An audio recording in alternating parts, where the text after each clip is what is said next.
ہمارا مقصد یہ خدا نخواستہ نہیں ہے کہ ہم اپنے ملک کی برائی کریں، بالکل ایسا وہ خان صاحب جو کرتے تھے کہ وہ ایماندار ہیں اور باقی سب چور ہیں، اور اب یہ بات تو خیر الٹی ثابت ہو گئی، لیکن ہمارا مقصد یہ بالکل نہیں ہے. لیکن ہم کو یہ بات بھی عوام کو بتانا ضروری ہے کہ اگر جیسے خرم دستگیر صاحب نے کہا کہ اگر آج لوڈ شیڈنگ ہو رہی ہے تو اس کی ایک وجہ یہ ہے کہ ٹریمو کے اندر 2 سال سے پلانٹ تیار پڑا ہے، دنیا کا ایفیشینٹ ترین، لیکن وہ چلا نہیں ہے.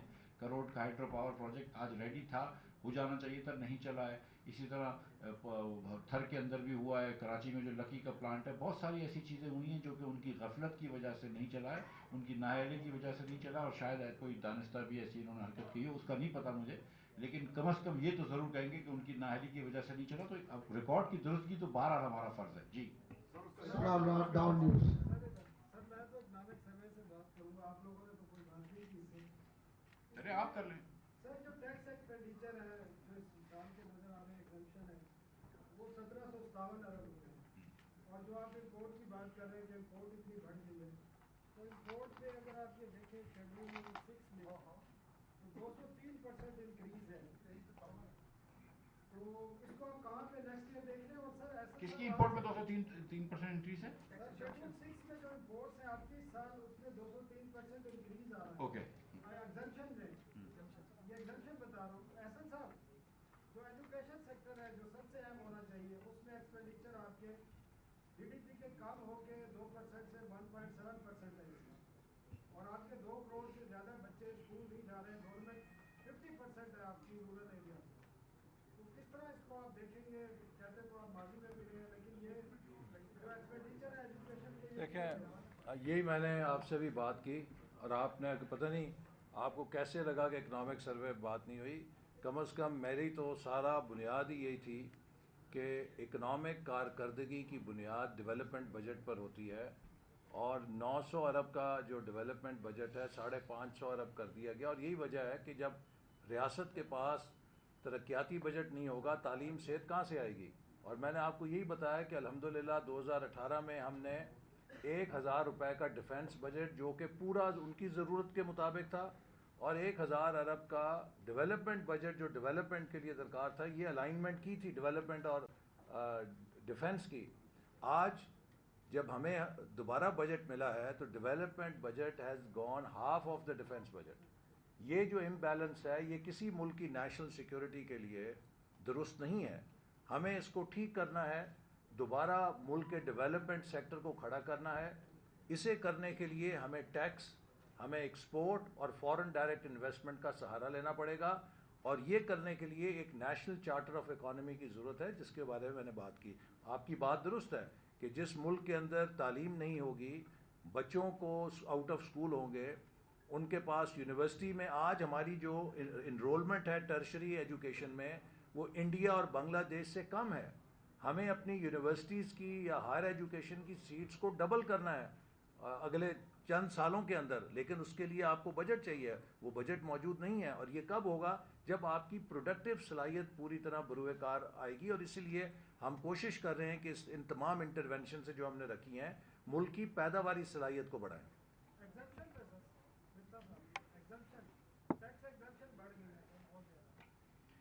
آپ دیکھیں گے کل انشاءاللہ تعالیٰ کہ ہم کوشش کریں گے کہ جہاں تک ہم کم کر سکیں. یہ میں آپ کو جو میں نے شروع میں بات کی تھی، پھر آپ اس پہ بات کرتے ہیں کہ ہم ہٹ جاتے ہیں، کہ اس ملک کے اندر آپ نے بہت سارے ایگزمپشنز دے رکھے ہیں، بہت ساری آپ نے مراد دے رکھی ہیں عمرہ کو، جس کی وجہ سے بار بار یہ جو آپ کہہ رہے ہیں کہ اتنا امپورٹ ہو رہا ہے ایگزمپشن پہ، وہ اس لیے تو ہو رہا ہے نا کہ آپ نے ایگزمپشن دے رکھی ہے. تو اس کو تھوڑا سا لیول پلینگ فیلڈ کریں گے، آپ دیکھیے گا. اور یہ جو احسن بھائی نے بات کری ہے کہ اگر آپ زراعت کے تھرو ترقی لے کر آتے ہیں، اگر آپ ایکسپورٹ کے تھرو ترقی لے کے آتے ہیں، تو شاید بیلنس آف پیمنٹ کا کرائسس نہیں آئے گا. شہباز رانا ٹریبیون. سر 2 چیزیں، کیا ہمارے حکمرانوں میں پرائم منسٹر میں اس بات کی ریئلائزیشن ہے جو بھی آپ نے بات کی کرنٹ اکاؤنٹ سے سارا پھٹ گیا؟ کیونکہ کل پرائم منسٹر نے این ای سی کی میٹنگ میں 6% گروتھ کی بات کی، وہ میڈم عائشہ اور فائنانس سیکرٹری نے ان کو بتایا کہ 6 کریں گے تو اور آئی ایم ایف بھاگ جائے گا. تو پرائم منسٹر میں یہ ریئلائزیشن کی ہے، نمبر 1. نمبر 2، جو بھی آپ پرائسز انکریز کر رہے ہیں انیویٹیبل ہے. فیول، انرجی آپ کی جس میں الیکٹریسٹی اور گیس دونوں تقریباً 50% بڑھ چکی ہیں یا آگے بڑھ رہی ہیں. ایسے وقت میں جو مڈل کلاس اور لوور مڈل کلاس ہے اس پہ بہت زیادہ بوجھ ہے. لیکن کیا آپ نے ایز اے فائنانس منسٹر پچھلے دنوں کسی ادارے کی تنخواہ میں اضافے کی سبھی اپروو کی؟ اگر کی